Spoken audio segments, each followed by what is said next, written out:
Sanya heaven enti na abaha mesrɛ me pa wo kyɛw ɛma bio nti heaven na yɛ kɔ no ɛyɛ vision and determination. So wodi wo honam wo yakyi a heaven bɛbɔ wo wodi wiase akɔnɔkyi a heaven bɛbɔ wo enti di nipadua wo anya na fa prepare wo kra no gyeme so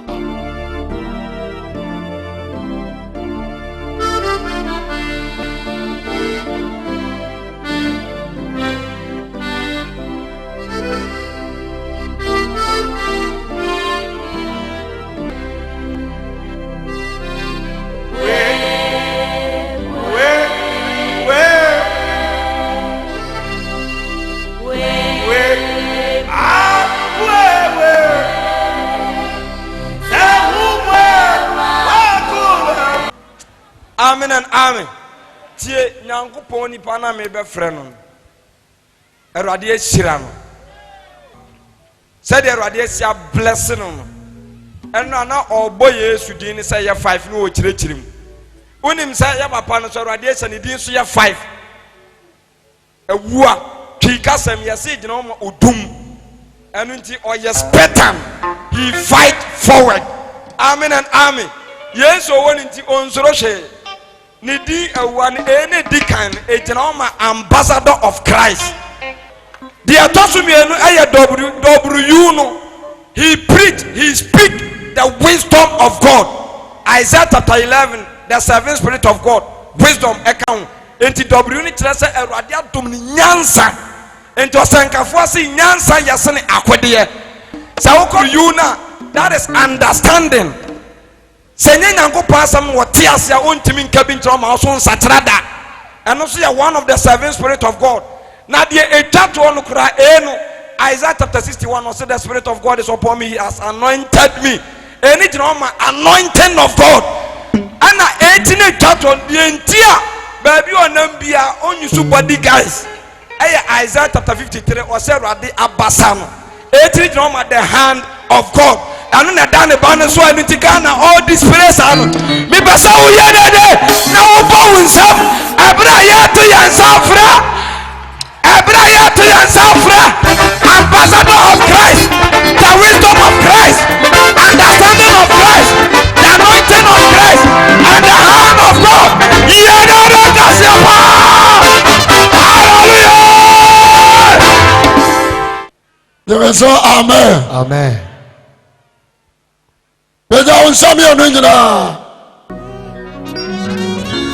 Original vampire.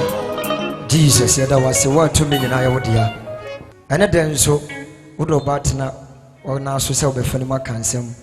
My 17 was as a permanent to me as Waha at Yasania Disia. The Santanas was San Yasan Tea was 7 year near Tiama was some year tea was some the Conquad Montino. Yes, what to me as a Mumo and Quapanoka for Mumra me for him was easier to other than in this show. Me pai bon set to Banon Fankan was some treatment for Tetemus who said the obesity as a more work our better. Yan na so sensible so yan and that and a few more can carry a so dinner did you my winning.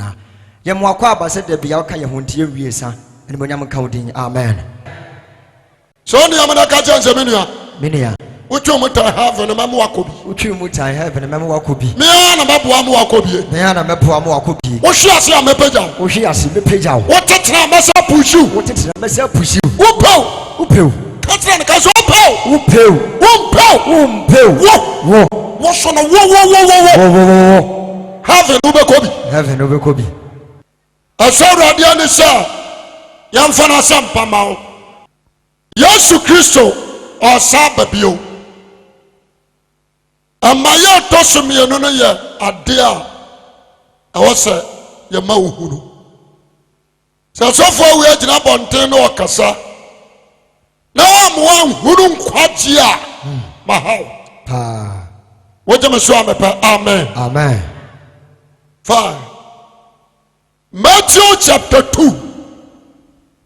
Will be your Bible number 1. Not the at all. Now what picture chapter 2? Manoba cancer be all. It does a more say. And yes, a phone. I am a that time. Was it a wise man? That is English. Was it what? a wise man. Yes. Was it a nyansafo? Obakasa mi wa hatraw. Na so abadema asemna Erade ba fa me mu aka kire no so ma you be blessed. Jame so amen. Amen. Ti asemna ye mama konda ma sore. Oh. Na sore nti na mo ha. Me mfa presby ho. Ana me mfa Roma ho. Nti sa me kasa na Roma betoma. Enjira me bejira sa me be konda mu Roma no. Wow. Heaven hona ya ko ne ni Roma afo adwosuo. Yes. On the Assemblies of God and Joshua and the Pentecost and Joshua. A Christopher Yankopomba. I used to Christo did the mocha power. And echo. James amen. Amen. And did the other kind? Master in the deal crab and a photo baby. Mesopho. I Cardinal. Where your bishop put it aside. As you know, who bishop will be in the home. Bank as a pope. Pope akonya ni ho. Yes. Say kofuya Bible flow anyansafo yi omunya Israelfo obi anti hayo omunya Israelfo omu free eastern part of the world. Some wise men omu free eastern part of the world omunya Israel no akaso omunya Israel ntina nyame flow anyansafo Wenye Israel. Jeme so amen. Amen. Na womo aye scholars. Womo obia, womo shiadie. Yes. Jeme so amen. Amen. Ashe wiase nsemu. Wiase abakwasem de difu aka. Ani de atrefu atre. Womo hwehwe mbo research. Nti dabi ameka bibi sha. So akramonia. Don't argue with any Christian. To Bible, to Quran, to be English, na fato ho, na for research. Nipa bia what you say adiemu no ohuru. Papa. But what you say? Because this wise man, we are degree holders. We are be on my school about degree. Now, we must share dia kodum pampanso se. We mu huni ya kodum pampanso se. We ma disuemu no ekenkan. Israel bakwasem ni Israel ngoma. Ama edede mo mu huni se Messiah bia. Oh. Wani ajenkwa etwa se about this earth. Amen. Enti omo redi ya no. Womo ye metimi akase omo ye Ishmael asefo. Womo ye Ishmael asefo. Womo nya wodi se Jacob mawo. Katura mani bia. Anasa Ishmael a man asefo ni bia. Womo free eastern part e wona Sinai ewo. Obi anya dade no ntiem. Enti sankofi obi awori din. Edin no dia yantre. Yo. Obi a nyeso am nyina fra busia baakum. Obi a ma menko, obi a wodi ade fra no. Ebi a no obi di kwakua de, obi nso di ya pepra. Ona baako nso di kwadwo mansha. Wo de amemfa re sa. Yo. Obi a tinifie o. Na omo ya namfofo. Number 2, omo say adwadifo. Omo hia de ewunu say Messiah won Kristo no obaba. Jame so amen. Amen. But woman this year no woman who say enipa somese na be wono. But woman who say obe free Judah man. Yes. What is here? Ana odifo bi so say come say Bethlehem anybody aye be wono. Good. And the Judah for woman try any Jerusalem. What is here? And the Bethlehem, the meaning of Bethlehem as a tray of bread, pan. Aye David Krom, David Papa Jesse, ne Papa Obed, and a Boaz, woman at tree, Bethlehem, me pasa me trawa de. Jeme so amen. Amen. Woman Papa na tree Bethlehem. What is I want to atwaswo. Yes. And your friend David Krom. Munya da gina mutie me. Say biane sawo Israel. Won ko Bethlehem na pan ho. The Bethlehem, the meaning of Bethlehem is bread. Jeme so amen. Amen. Ama enyansafo yi. Asio dia dum pampanso a wama wuri sɛ Messiah na wɔyɛ agye nkwa no yɛba wɔ ne Bethlehem but Jerusalem ɛna yɛ ahenkuro wɔyɛ Judani gyeme so amen ɛna saa kurusi wɔn kɔfa nwan se yɛbɛtɔ Israel nso no every year asɔfoɔ kɔtɔ dwan na yɛde akɔ konkro bi akɔsra ma ɔman no ɛne ɔsɔfoɔ no amu enti saa nyansafoɔ no ɛde nwan no firi apuoyɛ fam wɔgyeme so amepɛ amen ɛna ɔmo de abɛgu the middle of Jerusalem and Bethlehem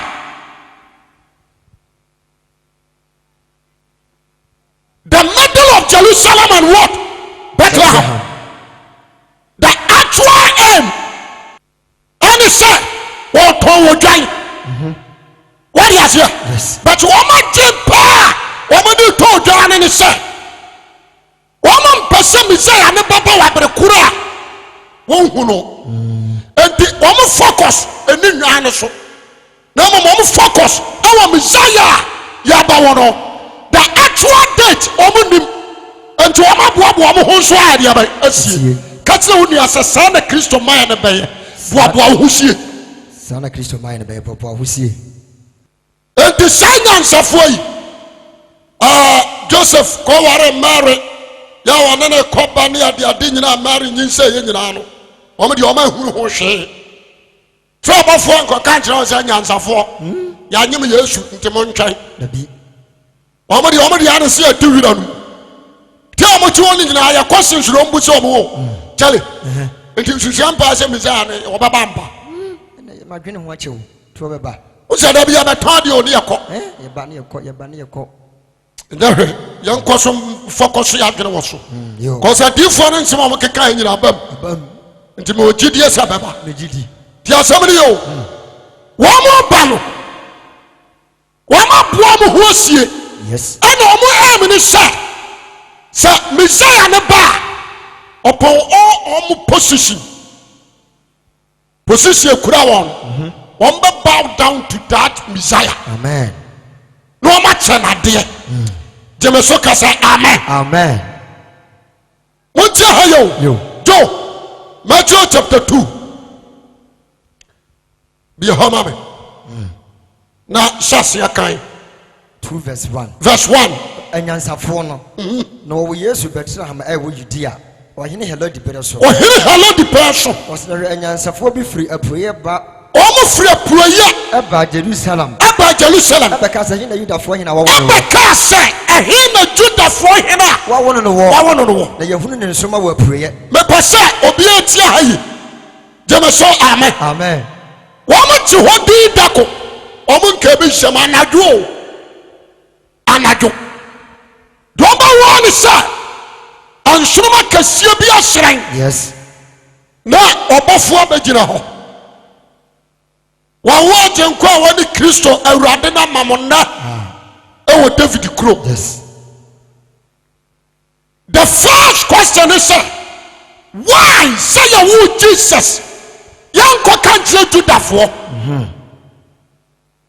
na yanko kantre Galileafo Babaja what did I mention as it? Yanko kantre Isakafo ane Naphtali fo obi antia hai sa anyansafo no omunya Israel ni the question is why sa omuni adi ka katra won sa ya wo agenko a woni Kristo awurade na mamone e wo David kuro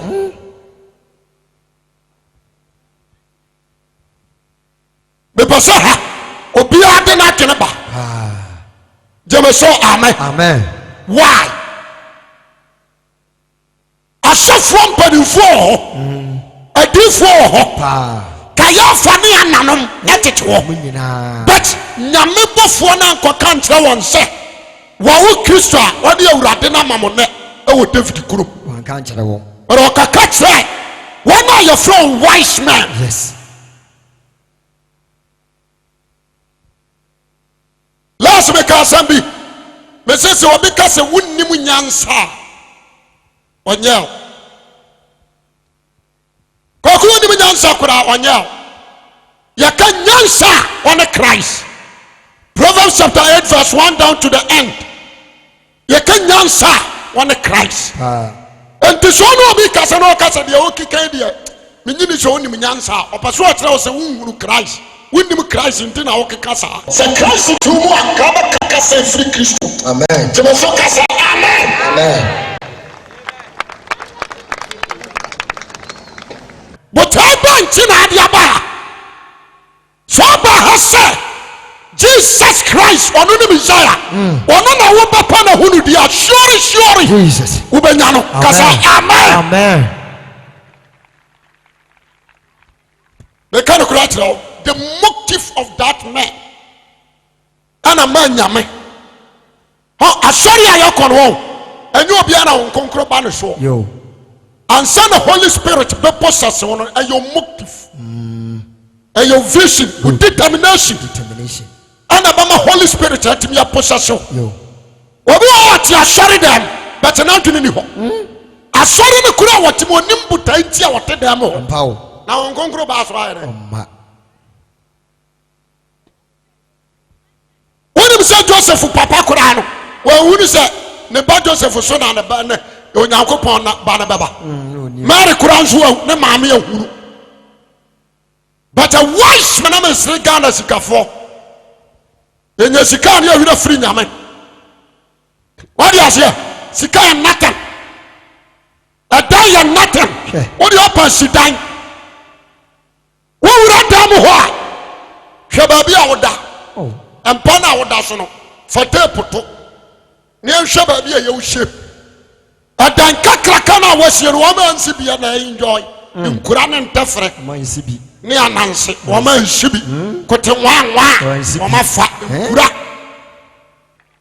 wo betu obi afiri ma wo mutim ampawo jebeso amen amen the bibia anya wira wo sa wodan e beto biribi mu wawu ama bushia pane de ntoma bonimu ashetele wote tuntum abade da wo ho wi e wose ade na ya se na ya boye pentam ya tam wose da kam ne ekoto atuni wiram ye tutu fom akam cement ne ade wasem ne ade ayon wuro so agusu ne ku concrete se de ba ya woni tikura wontumi mpushi no abaje wodan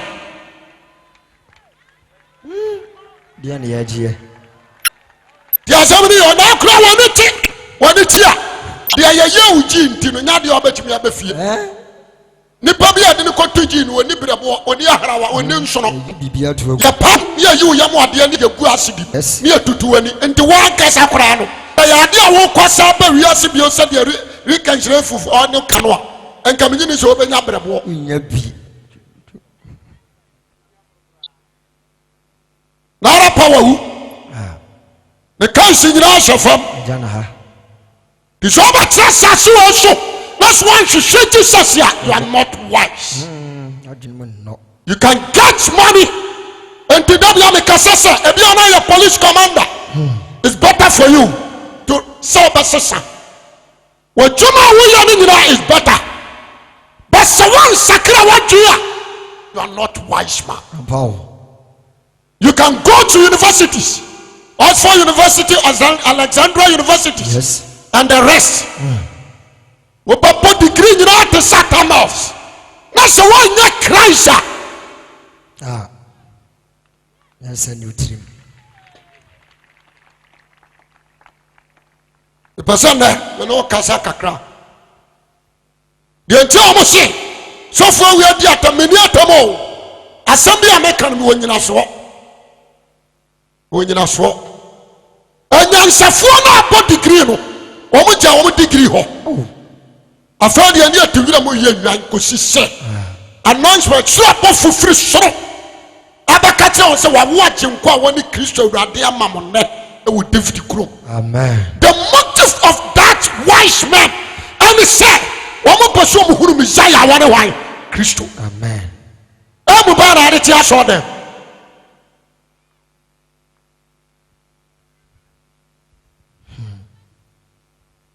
Amen. Amen. The Abasano Bible says, and also according to Luke, I think chapter 1 or chapter 2. Chapter 2, verse 8. Verse 8. Amra voice in the Bayatron. ɛhɔ no ɔsoro bi awua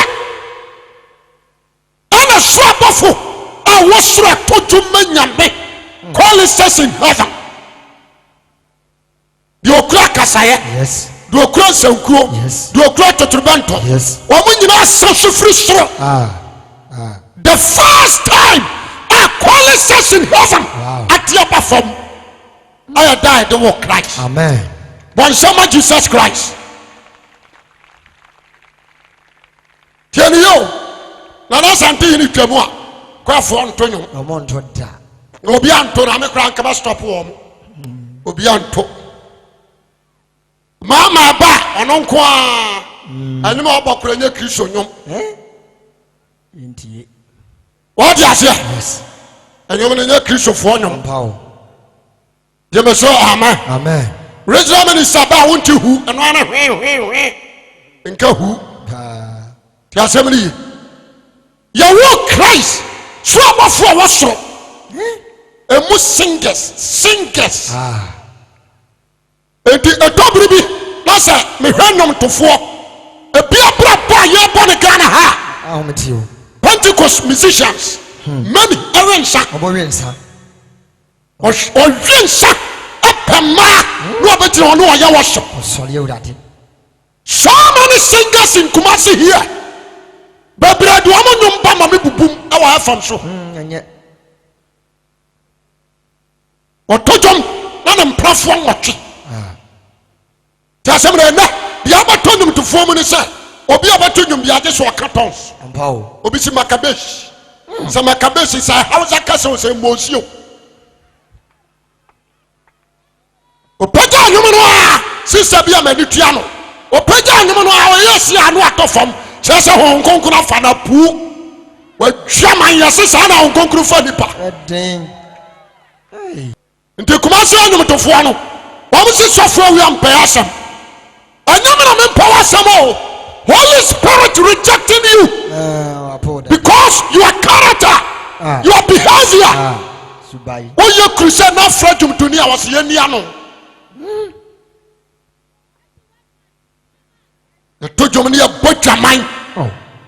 wohwɛ singers yɛdress yɛde ba TV so a enipa ne tɔ nnwom faa sɛ bɔ a yɛtumi wɔkye ne ho no wɔde aseɛ deɛ hia so anyɛ producer na bɛti nu na so afei ɔmu adeɛ bio Ampao. ɔba TV so ɔba dwomtoni a ɔtɔ nnwom ama Jesus bɛma dwomtoni a ɔtɔ dwom ama Jesus wɔnyɛ bishop wɔnyɛ evangelist na credit card bɔ ne minim Chi kakraka bi. na ne kyɛn da fam Cross. pope deɛ kura ne hwa Ampao. proud Eh? obi a ɔba TV so ana ɔsa akɔ wɔyɛ drunkard na nim nyinaa yɛ sɛ gyefu no osi so na hwɛ mmabaawa bi a yɛsa wɔ kyire ei nnwomtofoɔ ɛnwowɔ gospel artist na mmaa bi asɛ trɔ sɛ ne agyina yɛbu yɛ pɔ saa ɛne gyetae no na adwene sɛ masa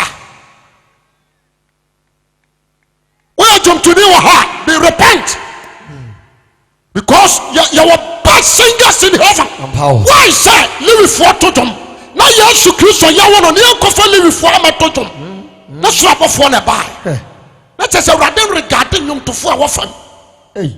ɔwɔ bad singers in heaven nti sɛ woanya nnwomto adom na sɛ ɔte ha na wodi nkɔsiasɛm a abɛkɔ bo nsam gyem Ampa. Ampa.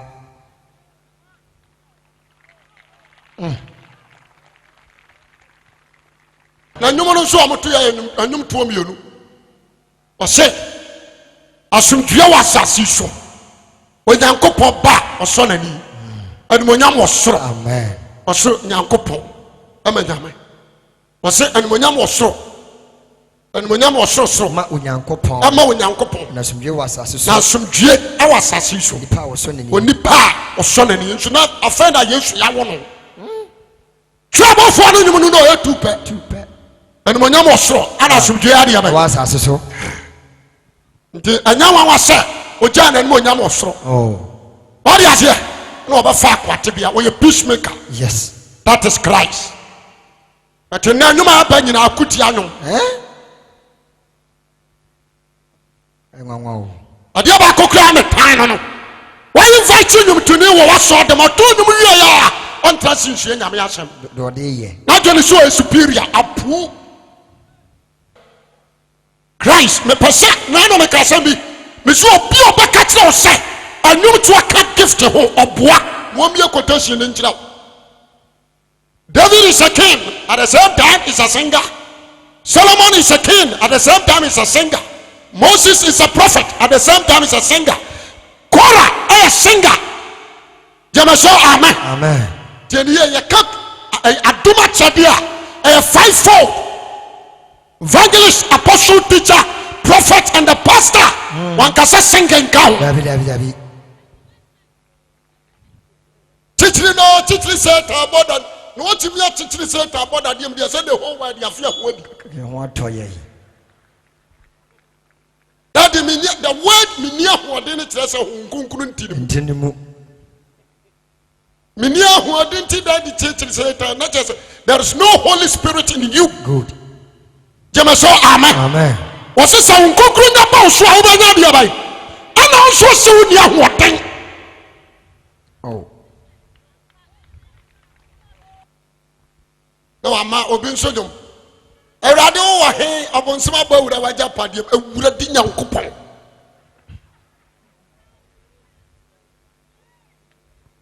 A radio or hay upon some about our Japan, Gideon would not just that there is no security, there is no fence in God's property. No, besides a radio or hay, well, Gideon would Gideon, one a catch now. When the catcher says Satan, ever to me a bow around the Japadiama Bagri. Sure, what the poor Kura Satan to me for. Amen. And I'll be a poor Kuraka can say, no, you know, Satan to me, unto me. He is the beginning and the end. Jesus.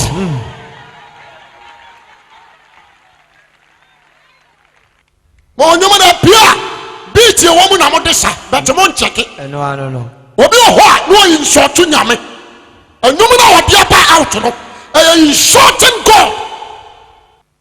Jamaso amen. It is a one translation share Bible no you lose power.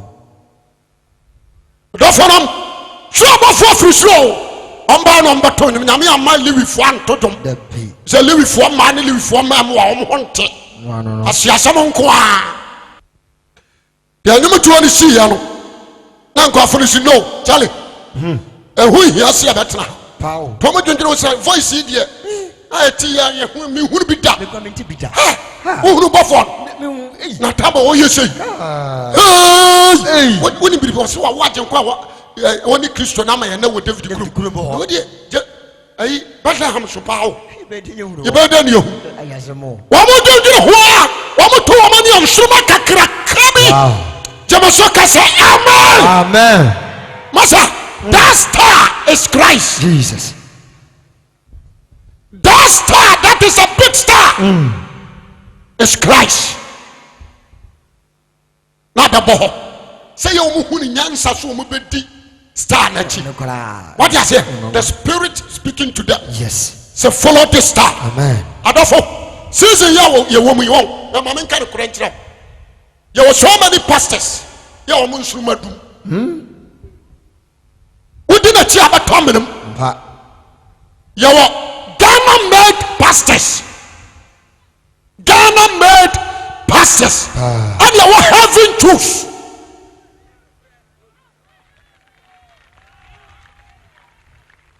I want to ask you.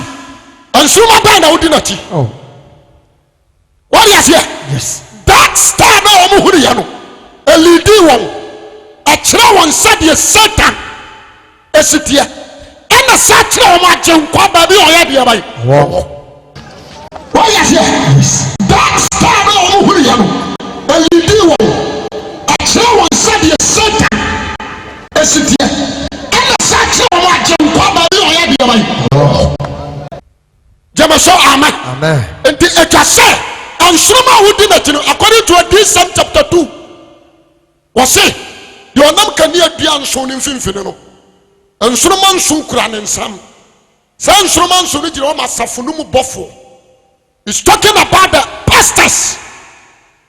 Jamaso, amen. Amen. It's talking about who? Pastors. Leaders.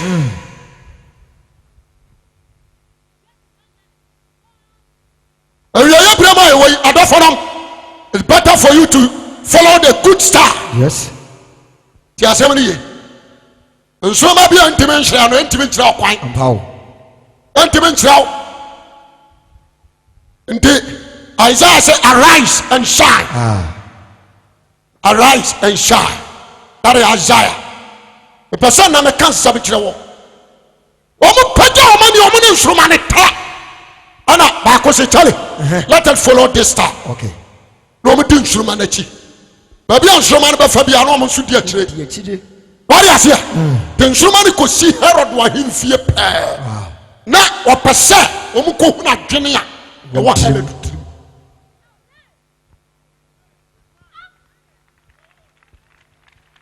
Opese omo ko hu na dwene wa Herod tum. Efisa na Jeremiah asankom. Sada ya bawo Messiah no. Wa hini bi ba sori ekunkum. Bethlehem nkwala. Nti according to Matthew chapter 2 verse I think 17 or so. 2. Yeah. 17. Matthew chapter 2 verse 17. Yeah. And the deal for Yemena kind of Musa what any be Rama. Rama. Esunia with a workers here. Esunia with a workers. Rahel Sunima. Na Rahel Elusunima. On person what it's on person what it's in the If you say this particular prophecy no Jeremiah me tell you Israel for continue Babylon 70 years.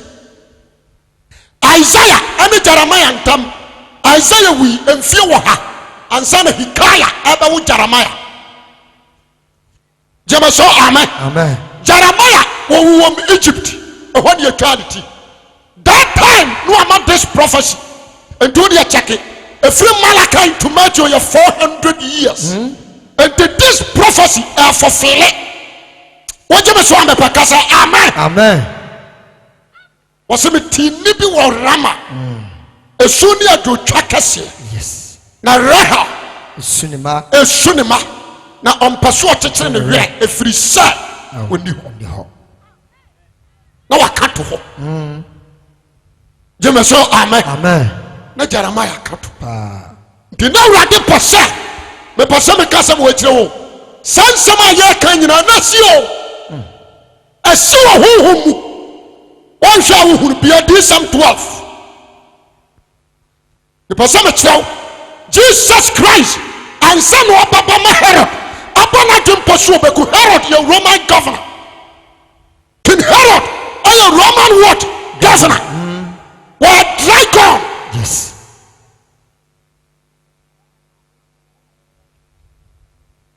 What be your Revelation chapter 12 verse 1. Verse 1. Hallelujah. Amen. What's the same? Make us say you know. Me person di carbon sama Yesu. Wa ba kasa bi atrew. Oja kenkan. What's the nonsense? Make us say you know what the osoro. Sansante ni wa nyini hu adi wo fam. Osoro. Edi kan yi ni hu adi wo fam. Osoro. Osoro. Oba ofira wia. Wose oba bi ofira wia. Osane won na ase. Eno osane won na ase. Nsunuma dumienu abotire buboni. Nsunuma dumienu abotire buboni ti. Na wafa afuru. Wafafuro. Na wode tiam de ko awo. Wode tiam ko awo. Na wo adene no. Na wo adene. Na sejane foforo yi ni hu adi osoro. Me da se oba ba no. Yo. Jemeso amen. Amen. Me paso obi atie bi. Wose oba bi ofra de ai. Wia. O wia. Na osrane won na ase. Nsuruma dumienu abotire. Na wafa afuro. Na otiam reko awo na wadana no. Jemeso kasa amen. Amen. That lady is Israel. That lady is what? Israel. Jacob no. Nsuma dumienu ye ne madumienu abona botiri. Owia na fra no ne ya Abraham. Osane ye Isaac. Jemeso amen. Amen. Bia wo sha ye funu no ya genkwa no Messiah no wa. Afa wo ba chaw wo twiase a wona wo ho no. That is Roman Empire. Herod. Jemeso kasa amen. Amen. Kenkai ɔse ne nsɛnkyerɛnne foforɔ yi ne ho adi ɔsoro na hwɛ ɔtweaseɛ kakraka kɔkɔɔ a ɔwɔtire nson ɔtweaseɛ kakraka kɔkɔɔ a ɔwɔtire nson wɔkatire nson is talking about the 7 empires ne Egyptian empire, Libya, what they say, Egyptian empire, Libya, and no wait, Babylonian empire, and a Medo and Persia, and a Greek and a Roman empire. That is 7 empires and the one one. Ne emendu European nations. Na ahimotire nson boboniti. Na ahimotire nson aboboniti. Na odi didi ana twen oson. Oson nson chicha mumi ensam baako. Tugu asase so. Jemeso ka say amen. Amen. One say yes it here. Yes. Say what twiase no. One the King Herod. Na buta ne say yawu abofra na wabaji wiase nkwa no a obefa na mene. Jemeso amen. Amen. Na wose nyame di ne hinta no nti Bible say wo hwimini kɔsoro. Hai. Jemeso amen. Amen. Nti Herod o fia de obehu ani se hwere. Enyansafo eduru ho na omche ano na ya chia ho. Jemeso. Ete sai Adam. Ya nwanhwefo. Ya wo ha na voice bi ba se wa wo agenko a woni Kristo. Awurade na man. Yo. Ya wo hene bi Judafo hene na hene ya wo no na ahwa na Herod yam se no so hene no sa Judafo hene no so mo ntwa na me musa nsa ofrofra nyansafo ne asofo no busa won se Judafo hene na hene wo mbe wo no kom so ya tensa Bethlehem wo no fra nyansafo no so okay me ankata me hede nim ba bi a ya wo no monko mukona se muhunu yo mama de nyam nko na wose mokoto sore no yo nana Jemeso amen amen na makantra me na manso me ne me mparimfo yankokoto nsore ne bi oboa ajene nye on say Yesu Kristo nya maaye no atiefo nyina ntie me Jesus Christ anyam pie ye no na Satan ye wiase sudifo ampawo wuji tumsa na Satan ye wiase dia bai fine. Adio Yesu kura gina hon. Wakati asiafo nse wiase sudifo no ore ba me nkyai. Na nso de hwi ni bi ho. Jemeso amen. Amen. Yesu usori ati no.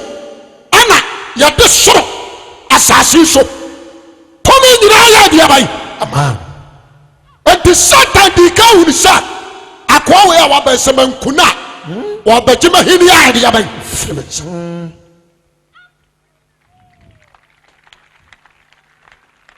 You are trying the best. Wow. And the anyansafo no omo pie no. Na nsoro na sa be si Herod kwana no. Wow. And omo di na chi. And Bethlehem. Hwere. To omo duru Bethlehem kurom no. Omo tutuma na nsoro ni lidi wo. Omo wurawura brono so. Afa na kosi dan bi so. And anyansafo nse tele. Me enkodan yi. Okay. Omo paya go. Na Joseph gina kwana no.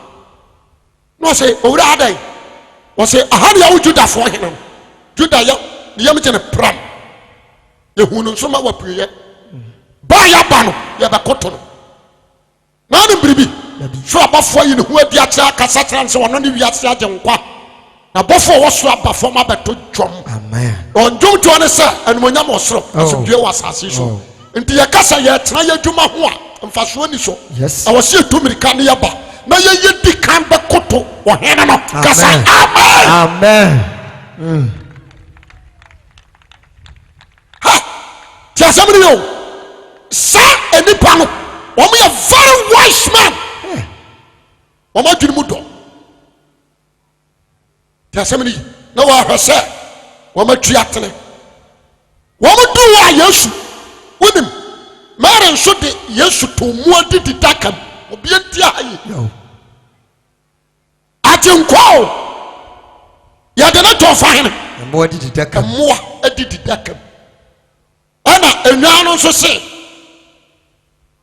akom ni won bio ana om so butu fom ana mare nso da ba bi haja na Joseph nso gina ho Jemeso amen amen tieni yo na no na me kirem enwambuo no egina o ma this well yo enwa ni gina o ma wiase nipa said ye ne nnuanu mu buo tie no emu fi ni mu kankan tie no yesu be wiase sa na ne mu fi ni mu kankan ya dan tie ye de ne to mu adi dida kama se kire ne se wo ye duane a wo ma nkwa se nnuanu fa ne dia wo benya da nkwa amen wodi a ensa da jeme so kasa amen amen nnuanu ni me no mienu nnuanu ani me no mienu jeme so kasa amen amen at the same time ewira ne adi ku ennuam ayinu adidida kanu enya duane pa nipa bia ne obenu ajolof akotete amannwan dabi odwaba nkia ne hono no de akogum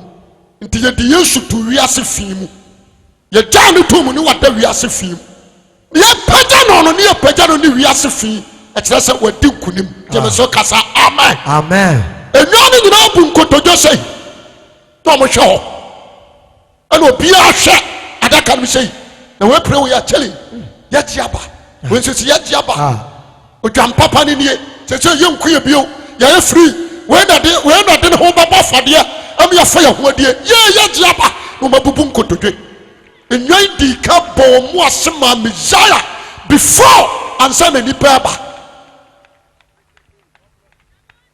what the Ghana ya kasa kwa sorry a wo se ayew intellectuals aje wo business ho e change ba Jesus ho. It's better for you so much you do Assemblies of God. Amen. It's better for you so much you do CSC. It's better for you so much Assembly Pentecost. Masa amen ka correct now and then kwasiafo na gu aso dem o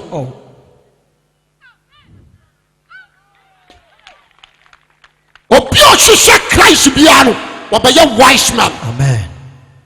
What do you say? Obi a otimi hwehwe Jesus Christ, that person is wise. Why? If you say ni mu na nkwa ho. Number 2, and I'm sure you hear no man nyina. Yes. Yankoti na anya bibi oye ni mu na yankwa ade. Wo say you wiase han. Di onya no na nya dankwa. Jeme so amen. Amen. It is so ni nyansa, wo be jai sika hwehwe. Wo hwehwe Christ. Yasa. Wo mu bu nkotodwe. Ode ma Christ o Joseph ankasa o. No hwe mo di na mare so da hokaja. Na wo wiewia na ni hwe wo mo.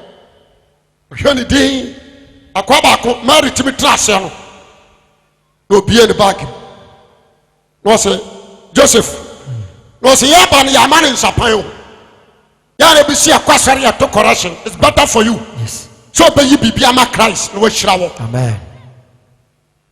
Yeah. Me de nyame somari ya metiase o me hwekri so somo a asombia ni asase zo o. She ni aseme na me di kan koto Christ enyansafo bi. Yes.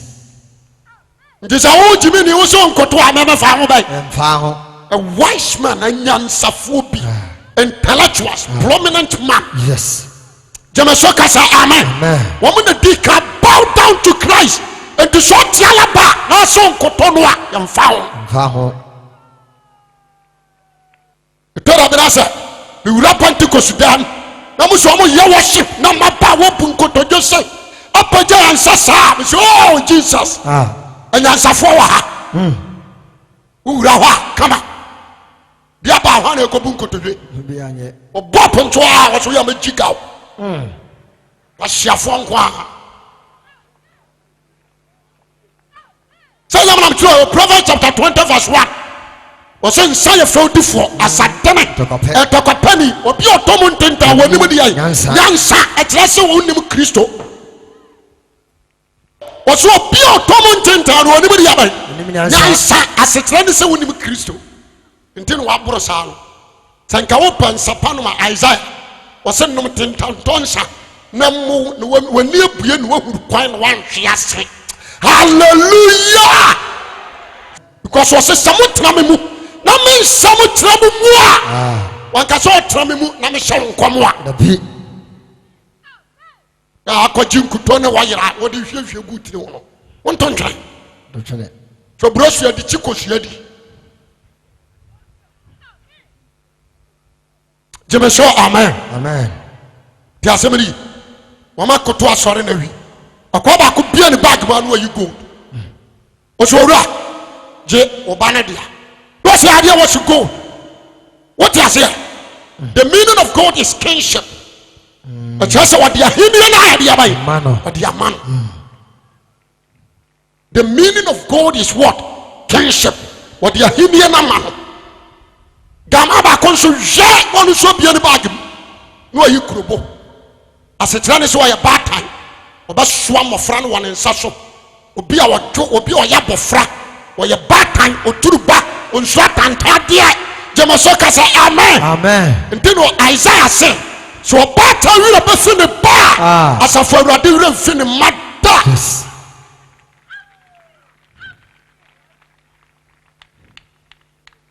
When you say Canano, Nadia Mabawano, will be will cry 3 days, won't call our agents. The new forces and our agents. Not idea be at the train now. Eh, my get to say, I say, Flimo, where of him.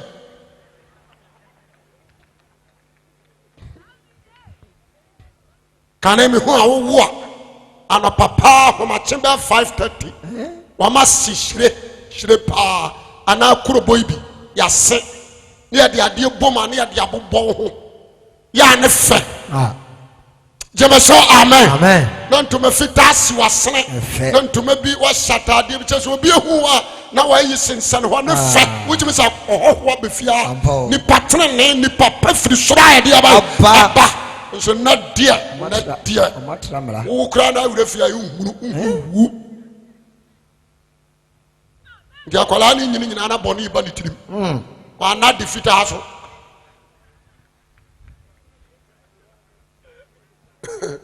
The see free baby pampas. As how one has is a him. Nankoraba.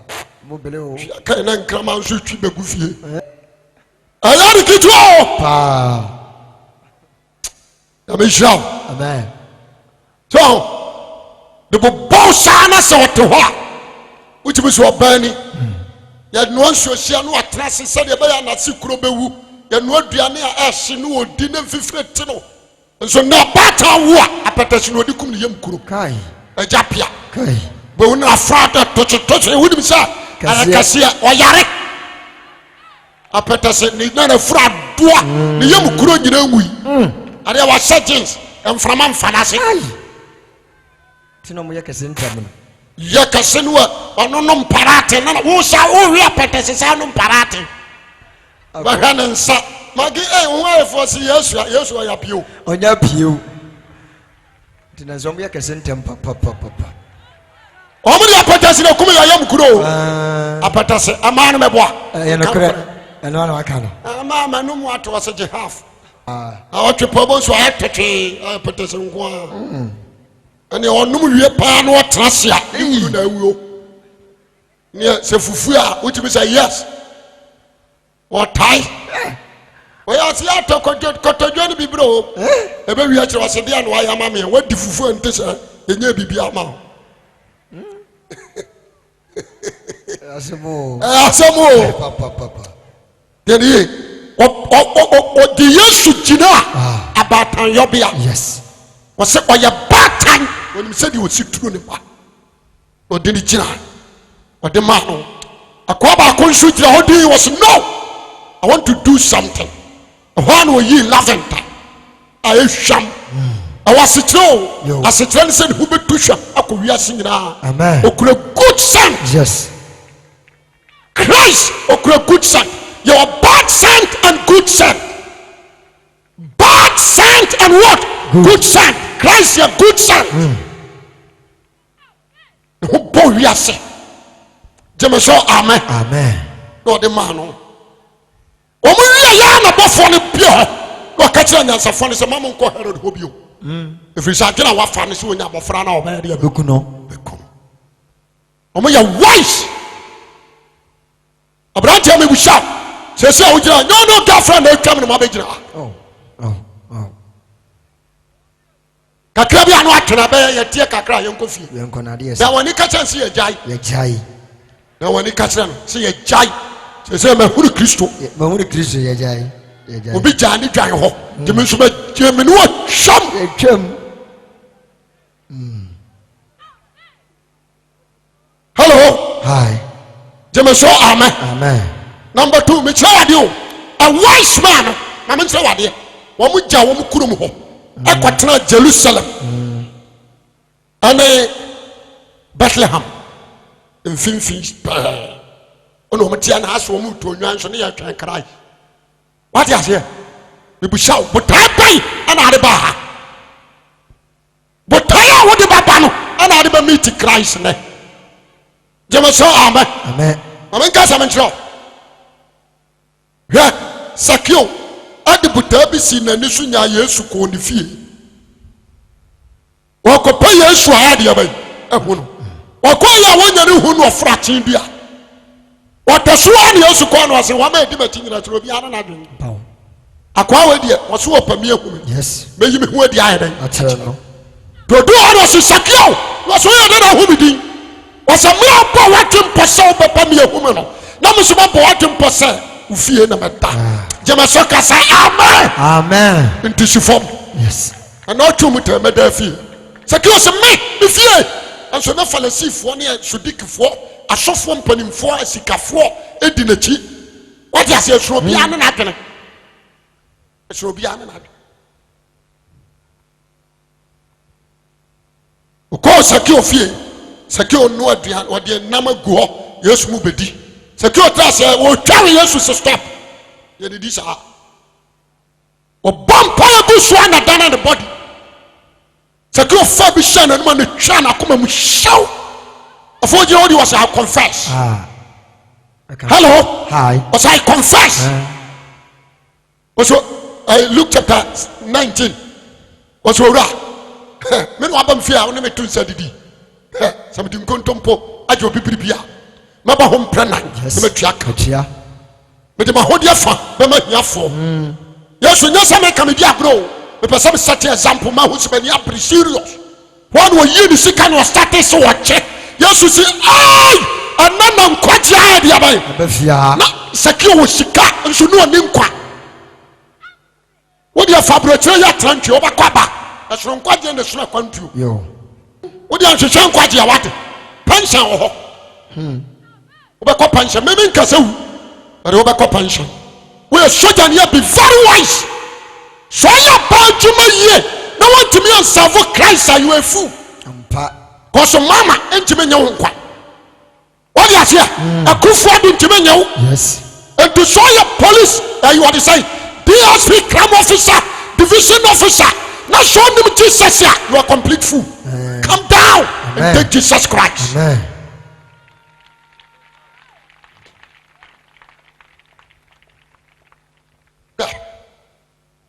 emede nyame ase o abrante a wotie me nana ɔhene apolisifoɔ sogyafoɔ customs Islam a wise man ahwehwɛ Christ let it put this aside jahai Sakio deɛ no Yesu ka kyerɛ sɛ nana nkwagye ayɛ dɛ owia no ka kyerɛ sɛ onipa ba ne bae so ɔbɛhwehwɛ ne wɔgye deɛ wɔayɛ deɛ abae so ɔne yɛmene ka kyerɛ sɛ menua Yesu hiaw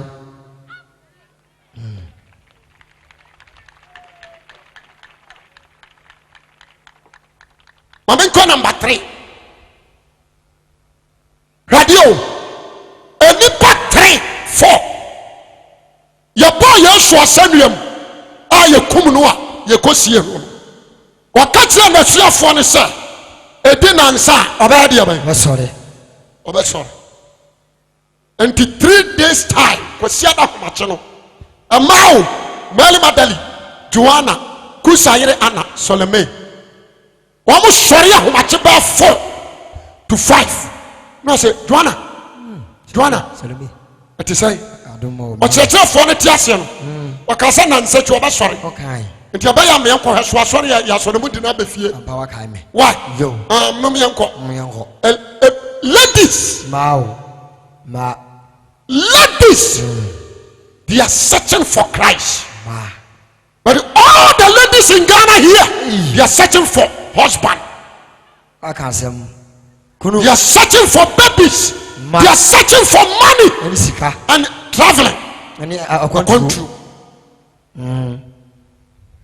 ọmọ wọn nam amusieyɛ bia ɛne yɛhyehyɛ Christ wọn nam amusieyɛ na ani je sam ni se jo wo mo ko ya akodum pampan so se wo mo du kwa na no na buo na pre wow mi ankam dwane ka bi dwane mi ankam yi gudu pa nti marriage odi no se dwana e buo no hwana be pre video wanya yewura mi yanko so da wa yewura wara kikiki o mo wura ma wara bofo bi sori gina he no se ada na mo hwehwe otiasefo wawufuo mu wa sori se de o kan ya no jeme so kasa amen there somebody yo this particular voice ohana joanna kusa yere ana salome o mo te voice na ana sa moko Peter ya je nkwa na sori ya je nkwa no wasori sa obofo bi se ada na yo tiasefo wawufuo mu wa sori so de o kan is it correct answer? That is no. The aim of them any say wakohwese Kristo ayabia bai wasori ya ana makon wona ho it can be say fallacy for be fana kohie ana obi din nabi ekuru no ho no wakatira so ayabia bai wasori enti nipa fo na akoye no only Mary Magdalene enko na kura determination. Wow. What determined papa? What determined say? So who Messiah no way. That determination and person we should determine. Amen. That determination and person no one would so determine. But what jump? Yes. So some me Christ na. And your mother hamadiache. Amen. That is a wise lady. The some of your four, no more treko. A horse yes, one carbon. When you must one carbon. Can be big trails here, radish. Amen. And so, marriage the whole wushu. If she also in the say, so be whom I don't come baby or what? One chram. Namen kofan fi send hui yamen. Amen. Ogusu awo so o hwehwe Christ no. Yesu hwedi no se obey onim nyansa dodo. Obey akoma bem dodo. Hwese mi wuye odidu hwam besra me. Joseph ali mataya mu besie me waka ho ne ye baaye. Emra me kwa me hwe ase ensukom de mo ma me hwe no me. Osade nwira ba kata manim pipa manim. Obey han ho dodo ye obey ye correct obey nim nyansa jema so kasa amen afa yesu je hodi na wa tanio eno gina ho se to be wa Samaria ba owura me pa chaw tro ma ya na wo wo tro ma ya da bibia me sew so nim ba bia falasi fore di ma jen kwa na kotoa chamena men kofa no wo de a certain lady she yesu ba ma tenten gram so mpo so kona so da ho a wo ba de no apagya no so na mia presa o pe yesu ehunu no apagya no de na ko bon sam kasi ma yesu mama bon sam asori a woni na mu nyina ekunu ntia se na de waje wani so ekunu ntia no ntia wo brother and sorry a wasi dam kokko a watwewom ya wakoto korase no aso hansi a brother no brother boabe o de do be no no bi anyi to mi biara obesori atia me yesu mo jan kana ni twem an wa wie anso ay basa asa dam a wuti oba bia ntina de kwa asori pa oba bia ntia omo sa na agina ho hallelujah hallelujah obo o hwade o hwese ga no adawa masoro be ye kosa na babu o frema na adawa masoro mama nti wo fie ani me ba o chesi a ya obi a akwa frema masoro onti nya bi ase o ko fie we emless ni butaye amen nti wakati na papa na mu ya no o shedi na mari su no se me minko na enko chira ati se me jaya no ma ya dia bai huno nti yesu shedi no what se me mo bai konsansa wa brekura manyi me ho adi antere no a mamwa ɛfiri sɛ ɔdɔ me dodo. Amen. gyeme so kasa amen. Amen. ɛhɔ Maria dan n'ani kwa ne Yesu dane na ɔbaa ne tibiam na ɔkyɛ Maria. wɔka Maria no Mary twa n'ani sɛ ɔsɛ Raboni ɔsɛ nsɔmi mu. ɛtwa sɛ meyi me ho adi kyerɛ wo. kɔka kyerɛ masuafoɔ na ka kyerɛ Peter sɛ masɔre na mede me ho kɔkyerɛ m'agya ɛne mmɔgya ɔnsɛ de ɔsi kaa no menya mfa me ho nkɔkyerɛ m'agya mede me ho kɔkyerɛ n'aba. asekyerɛ ne sɛ ɔbɛkɔ soro no ɔbɛwu akɔ Asamado no wɔyi ne honhom maa ne papa to hɔ nti afei na ɔkɔfa honhom no ɔbɛtumi de anante asase so na ɔne nipa de akasa ato nsa yɛ deɛ bɛ adidi bɔnsɛm kɛseɛ ma Christ ɔyɛte ade no ase. Yes. nti afei na ɔkɔ na ano meka sɛ mesɛ ɔwuo ntimi a mekum Christ o ɔno ana yi ne honhom de to nti ɔsɛ agya wo nsam na mede me honhom hyɛ wɔyi to hɔ nti ɔne asuafoɔ no nam ɔka sɛ mewɔ ho kwan sɛ meyi me honhom anaa me kra to hɔ wɔ ho kwan sɛ mesaa yɛ dɛn his Lord leader bɛn wode a waaka no korɛ leader bɛn ebi ni hɔ wode a waaka no korɛ ebi ni hɔ toto w'ani wɔ wiase leader bɛn ebi ni hɔ Idi Amin wɔntimi Gatamabuda wɔntimi Confucius wɔntimi C.T. Hussein wɔntimi Muhammad ntimi Chinamai anso wɔntimi Kobiri ntimi Atonyama wɔntimi Apape ntimi Konfudamwa wɔntimi anyo awoyo nankaba nankani nankasi ntimi Jemeso kasa amen amen only Christ alone Jesus only Christ alone waseme wo ho kwan sɛ me de be kra to na wo ho kwan sɛ me sa yɛ de safa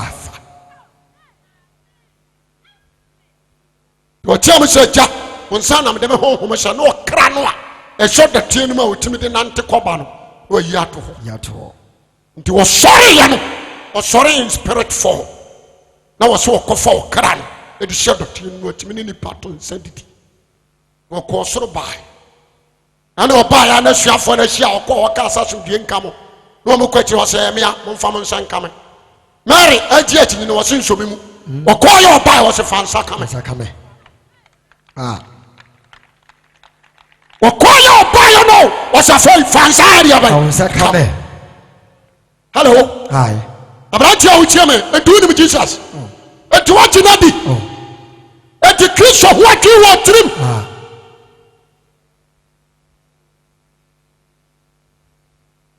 abuakwafoɔ mepɛ sɛ obi a wowɔ ha ɛnɛ bra mehohoro me nsa firi mogya ho sɛ wɔnsakra woatwe a menni fɔ meda hɔ last year ɛna Awurade ka kyerɛ me sɛ mesoma wabua kwa nti wotie yɛ menam so no mese sɔfo biaa ɛyɛ wo intention sɛ ɔpɛ sɛ ɔtwe akra ma Christ bra bɛka me ho na adwuma wɔ ɛyɛ nyame nka sɛ bɛtua sika me ame boka ya adwuma no bɛfa kra no bi ti asɛm ne yi the aim of me ani sɛ wo wobɛhuru Christ gyama so ka sɛ amen maame nom mepɛ sɛ meka kyerɛ wɔ Mary ade ne kra ato ne nsɛm wɔ musieyɛ hwehwɛ Christ ɛhu no wɔde aseɛ saa nso na Yesu sɔre akyi no anyansa nkɔɔfoɔ mmienu bi ɔmokɔ Amos ɔmokɔ nyinaa na ɔmodi nkɔmmɔ kwakwa te sɛ atame ho yɛ wote asɛm na ɛbaeɛ no atada bi asɛm yɛ ɛbaeɛ di ano ɔde o Misaya na yɛsi ɔne ne Kristo no wosɛ ɔmokuu no asɛm asi kuro yi mu na ɔnte nea ɔnya nte deɛ aba mate ho popoyɛ na menhyɛ da mpɛnti asuafoɔ ne so wasɔre wasɔre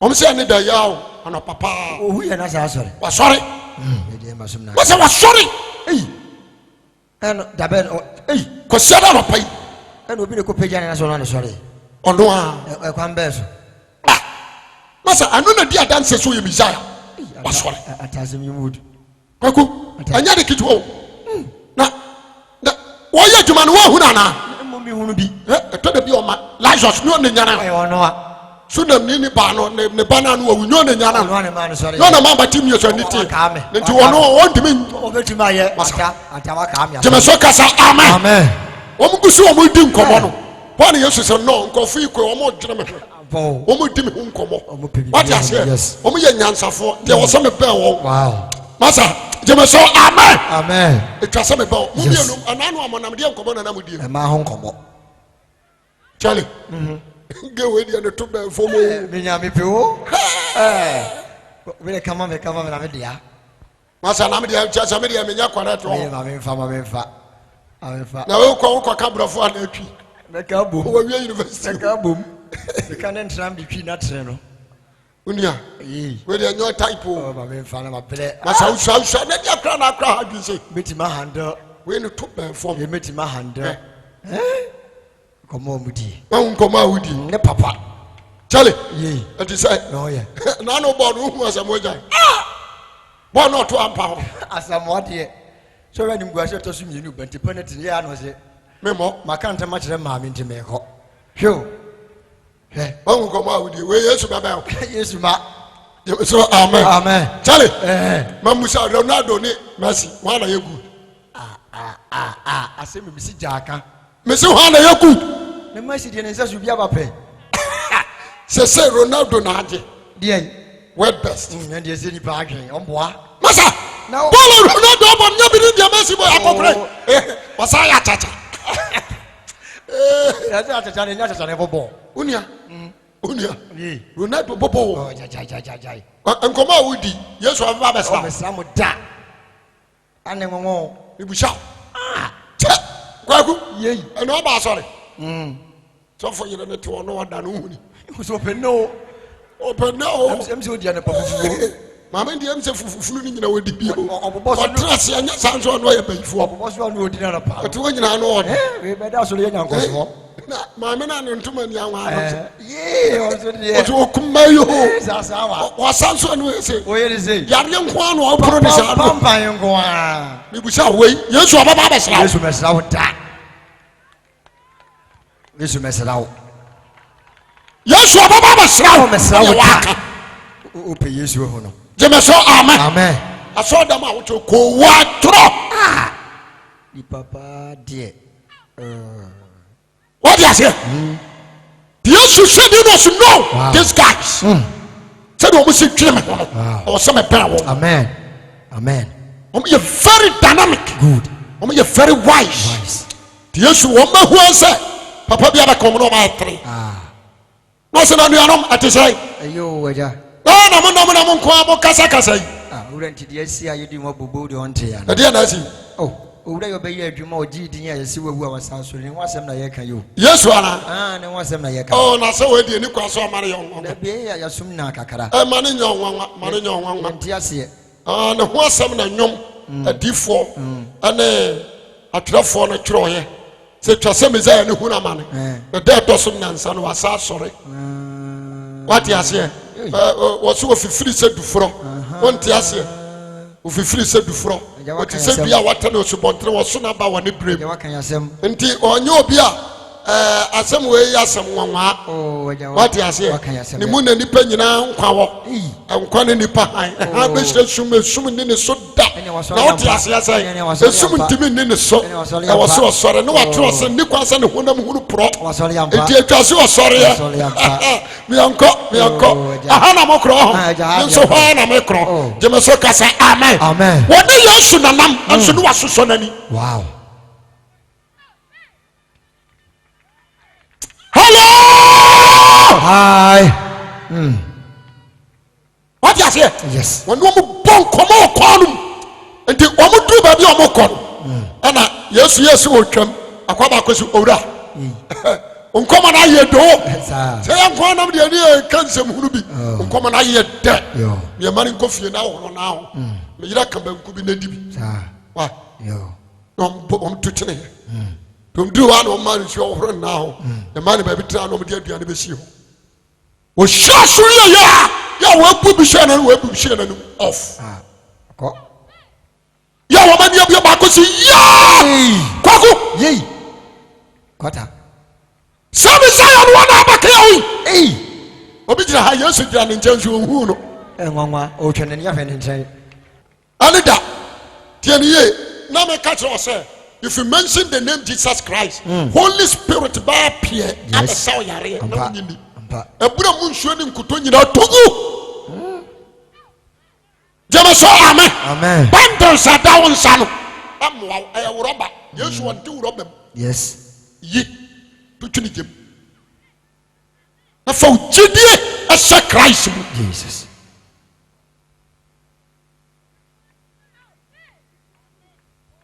jama so amen akwani say chale ye bompa ye wie ya medi ayino ene mo so ono anso doko me de aduane me ni bio me ko Jerusalem na me so ba ko ka kire sia foresi ye huno the sham wo mo do wa Yesu na jira hoyi na me se wo di hallelujah amen abratia me see ye generation wo yiro ho a enkwaje ba ye wo dia amen generation bia wo de awurade ye yes me pa che what ase me pa se ne me ka bibi kire se Yesu a de abai odo je so amen amen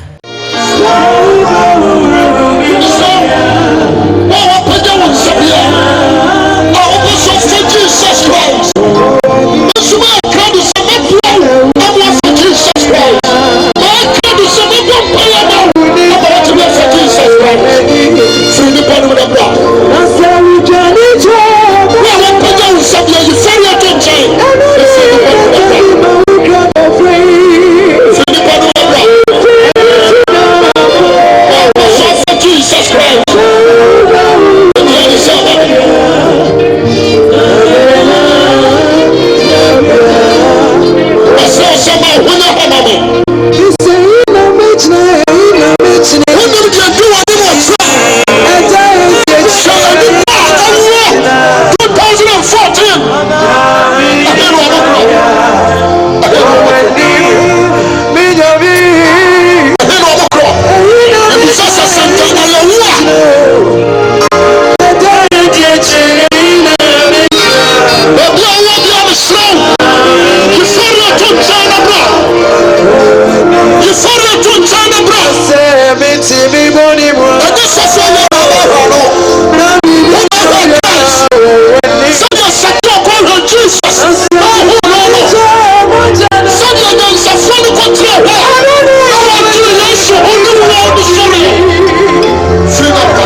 Yes.